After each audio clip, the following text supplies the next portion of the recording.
자, 이제 22절부터 이제 37절까지인데 크게 두 가지 사항만 여러분에게 말씀을 드리겠습니다. 첫 번째는 뭐냐? 그때에 이제 귀신 들려 눈 멀고 벙어리 된 자를 데리고 왔거늘 예수께서 고쳐주심에 그 벙어리가 말하며 보게 된지라 그럽니다. 예, 이 사람은 참 어떻게 보면 중증이죠. 눈도 멀고 말도 못하게 되는 거예요. 그나마 다행은 듣는 건 듣는 것 같습니다. 듣는 건 되는데 보는 것과 말하는 것이 안 돼요. 근데 그것도 태어나서 또는 어떤 사고가 아니라 귀신이 들려서 그렇다는 거예요. 귀신이. 그래서 먼저 첫 번째로 저와 여러분이 알아야 될 게 뭐냐? 이 세상에는 육적인 존재와 영적인 존재가 있다. 여러분은 육적인 존재입니까? 영적인 존재입니까? 둘 다죠. 여러분이 영적인 존재라면 허공에 둥둥둥 떠다녀야 됩니다. 근데 우리는 이렇게 육신도 있고 이 안에 영이라고 하는 존재가 분명히 있다. 이 영을 이해하기 어렵다면 내 안의 생각, 내 안의 감정, 감성 이렇게 이해하셔도 틀린 것은 아닙니다. 그래서 우리는 영육이 있는데 또 하나님께서 말하는 이 영적인 세계에는 무엇이냐? 바로 천사라고 하는 존재도 있고 귀신이라고 하는 존재도 있다. 그리고 그 천사와 귀신을 창조하신 하나님이라고 하는 분도 계시다 이거예요. 그래서 오늘은 그 바로 하나님 밑에 하나님이 창조하신 천사와 귀신 중에 귀신에 대해서 조금 이야기를 이제 드려보려고 합니다. 그래서 여러분이 이제 인정하든 인정하지 아니하든 실제 영적인 세계에 천사와 귀신이 있습니다. 자, 여기서 보면 귀신이 들려서 이 사람이 벙어리가 됐다. 이 사람이 보지 못한다 그러는 거예요. 그래서 먼저 이제 크게 세 가지를 설명을 드리면 귀신이라고 하는 것이 들리는 경우가 있고 그러니까 아예 들어와서 여기서 집 짓고 사는 거예요. 이걸 귀신 들렸다라고 하는 거예요. 그 다음에 귀신에 잡혀서 사는 사람이 있어요. 귀신에 잡혀서 들어와서 집을 짓 건 아닌데 어느 순간순간마다 그 사람을 잡아서 막 이렇게 막 인간이 하지 못하는 보통 사람이 하지 못하는 그러한 일들을 하게 하는 경우가 있다. 그리고 세 번째는 귀신의 유혹에 잘 넘어가는 사람이 있다. 그래서 여러분이 이 세 가지만 이 이외에도 많지만 크게 귀신에 들리는 경우, 귀신에 잡히는 경우, 귀신에 유혹당하는 경우 요거만 잘 분별하셔도 여러분은 세상에서 복을 받고 살 수 있다 이거예요. 무슨 복이냐? 첫 번째, 귀신이 들려가지고 눈이 멀거나 벙어리가 되는 병은 안 걸린다 이거예요.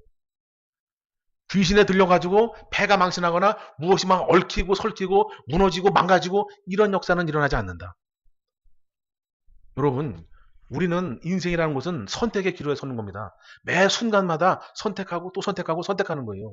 그 중에 영적인 세계를 선택할 것이냐, 육적인 세계를 선택할 것이냐, 또 영적인 세계를 선택했으면 하나님의 은혜 가운데 갈 것이냐, 귀신에게 잡혀서 갈 것이냐, 이러한 이야기예요.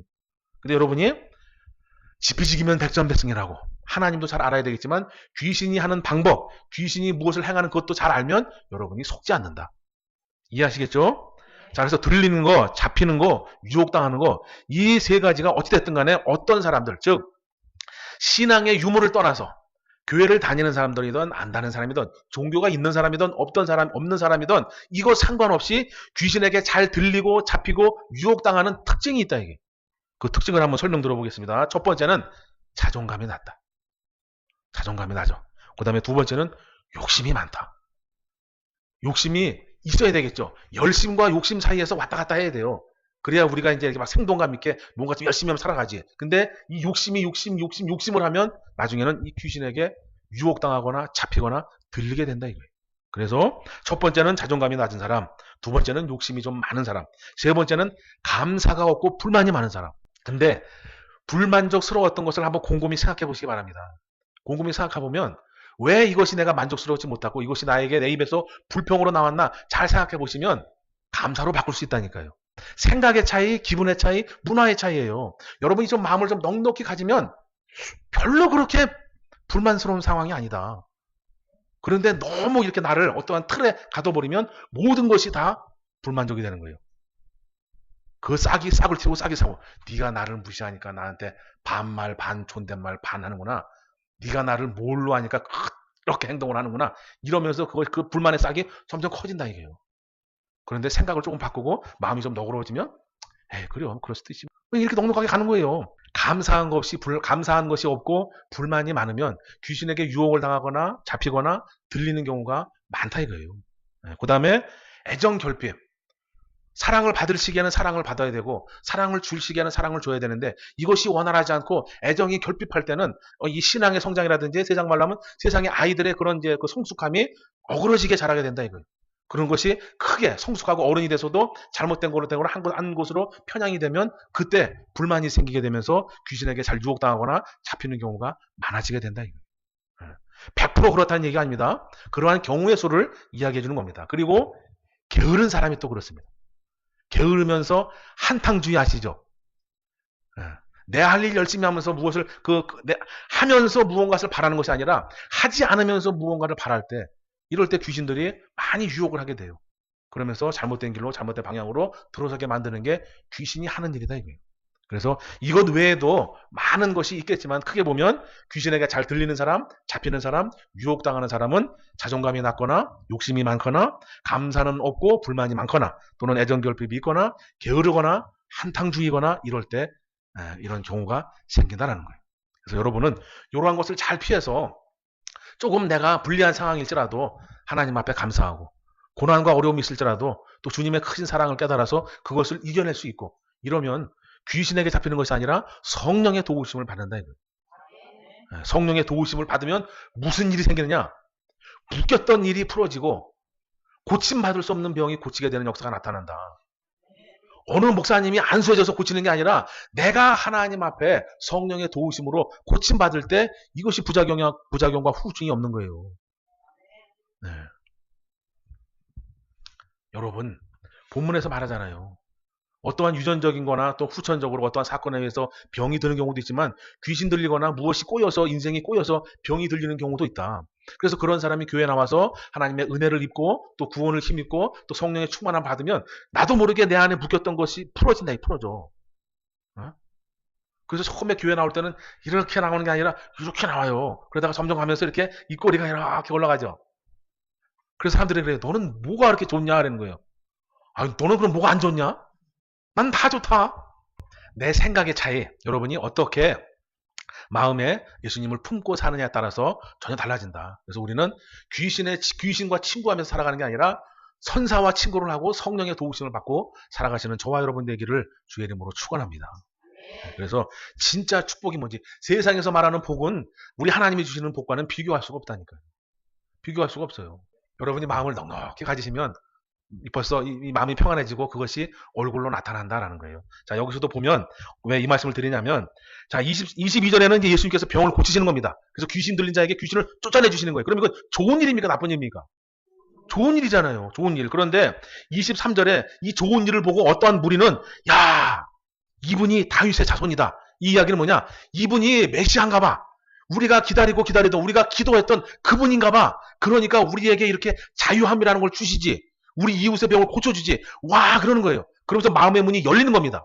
그런데 24절에 바로 또 한 무리는 뭐라 그러냐? 바리새인이 그 고백을 듣고 다윗의 자손이다. 이 고백을 듣고 뭐라 하냐면 저가 귀신의 왕을 힘입지 않고는 바알세불을 힘입지 않고는 귀신을 쫓아낼 수 없어 그러는 거예요.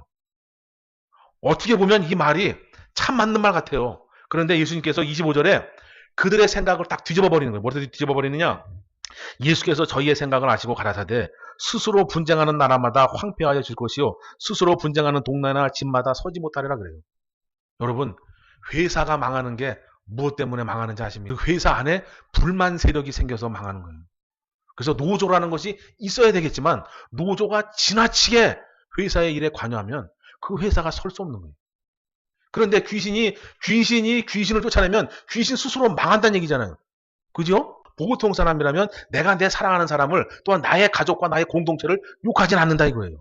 근데 여기서는 그거예요. 야, 내가 바알세불을 입어서 귀신을 쫓아냈다고? 그러면 귀신이 스스로 분쟁해서 망하는 건데 이게 말이 되냐라는 얘기예요. 그러면서 26절에 사단이 만일 사단을 쫓아내면 스스로 분쟁하는 것이니 그리하고야 저희 나라가 어떻게 서겠느냐. 내가 바알세불을 힘입어 귀신을 쫓아내면 너희 아들들은 그래 나는 그렇다 치자. 그럼 너희 아들들도 여호와의 이름으로 하나님의 이름으로 귀신을 쫓아내지만 그러면 네 아들들도 바알세불의 아들들이냐? 이런 얘기가 되는 거예요. 그러니까 이 시기와 질투와 불만에 눈이 멀면 내가 무슨 말을 하는지를 모르는 거예요. 이 바리새인들은 어떻게든 예수님을 죽여야 된다. 왜? 예수님이 자기들보다 인기가 더 많기 때문에 그래요.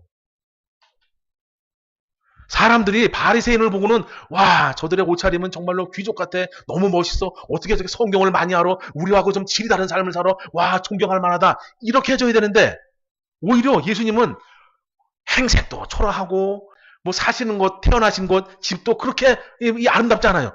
그런데 예수님이 하시는 말씀 예수님 하시는 말씀 권능과 권세 이것만 보면 사람들이 막 그냥 우르르 막 몰려 들어가면서 막 예수님을 칭송하고 막 예수님을 영접하는 데 나타나는 거죠. 자기들한테 나타나야 되는데 그러니까 그 시기와 질투에 눈이 멀어버리는 거예요. 그래서 내가 무슨 말을 하는지 모르는 거라니까요.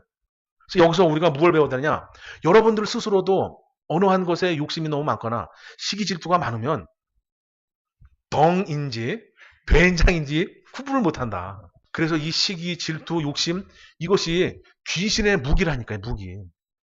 여기서는 실질적으로 눈이 먼 거지만 눈이 멀어서 실질적으로 세상을 못 보는 거지만 영적으로도 세상을 분간하지 못하는 역사가 나타난다. 그것이 바로 시기질투다 이거예요.